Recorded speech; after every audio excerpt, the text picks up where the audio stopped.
The regulator should be set for 90 psi.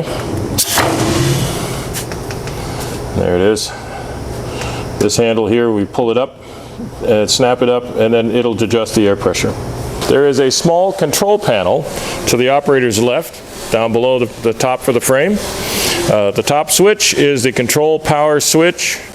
When you turn that on, it turns on the control power, cycles ready lamp comes on. The lower switch is for the eject cylinders, to decide whether or not we want the eject cylinders to push the jamb off from the ramps after the cycle's done.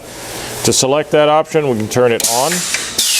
The eject cylinders will come out and retract one time to indicate that they're on. When operating the 1700 HJR, always wear your safety glasses and your earplugs. Operation is quite simple. Take the jamb, place it on the jamb ramps against the stops. Step on the pedal.